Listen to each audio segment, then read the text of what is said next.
Battle in Buffalo, and it'll be Chase and Brady in the nightcap. Chase Young, Tom Brady, as we gear up for Wild Card Weekend. Good morning, everyone, and welcome to First Things First. I'm Jenna Wolf alongside Nick Wright, Brendan Marshall, Kevin Wilds. Nick, buddy, isn't this one of your favorite weekends of the year? I'm just excited. Exactly right. Jenna knows my favorite weekend of the entire sports year historically has been divisional round weekend. Yep. 4 amazing playoff games.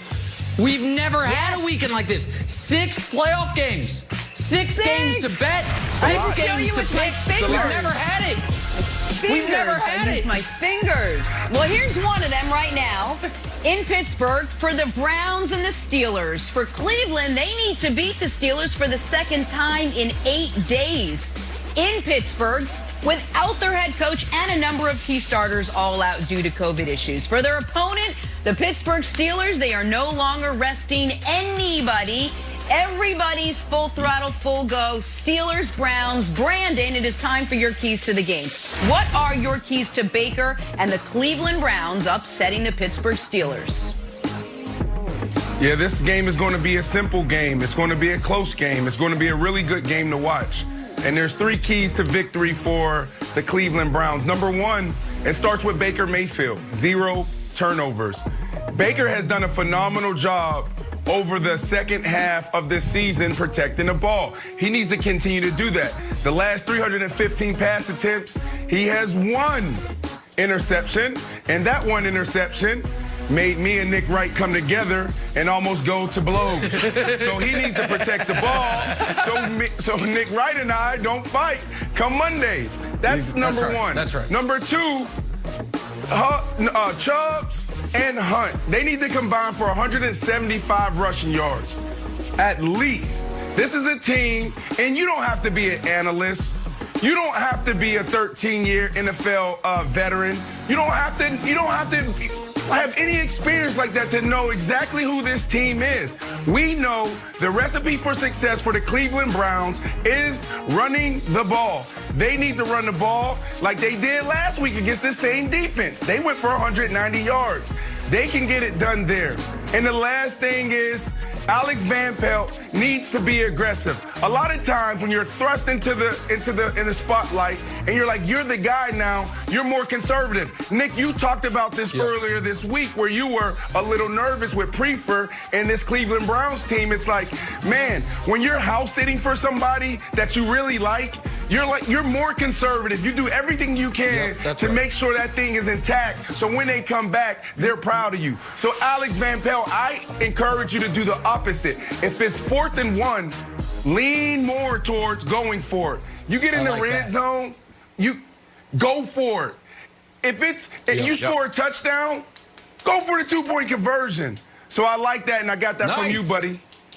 Lean all the way in. And because that is a concern that Prefer and game management, Van Pelt in play calling, they're going to say, this isn't my car, I don't want to screw it up. And Wilds was suggesting they go the exact opposite.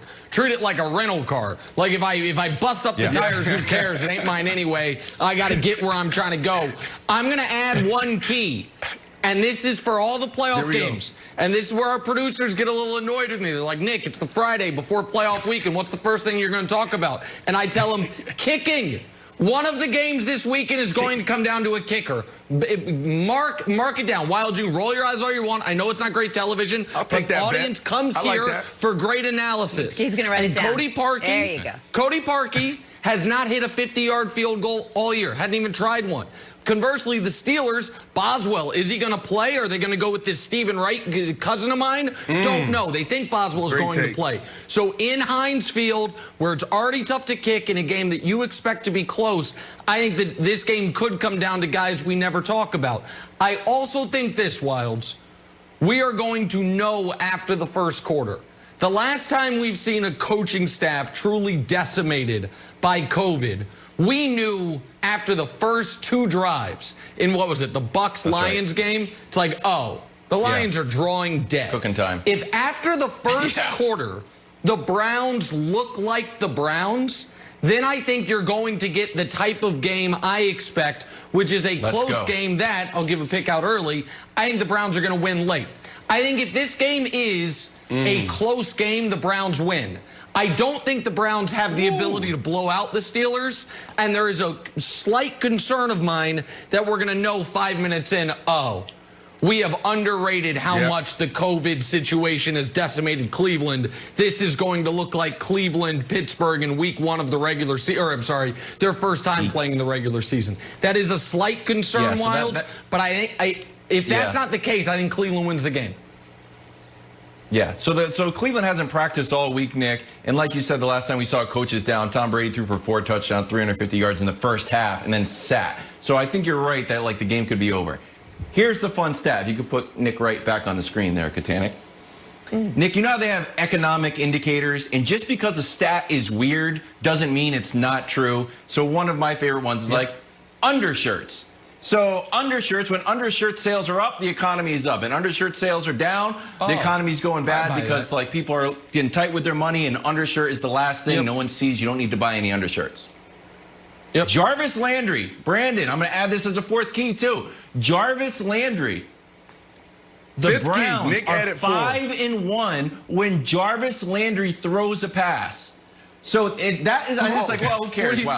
I think it's like an economic indicator where that means the Browns are playing loose and taking chances and being creative. I think if Jarvis Landry throws, they're going to have Jenna, here's where I start to get crazy. This is my addition to the show. 2 passes.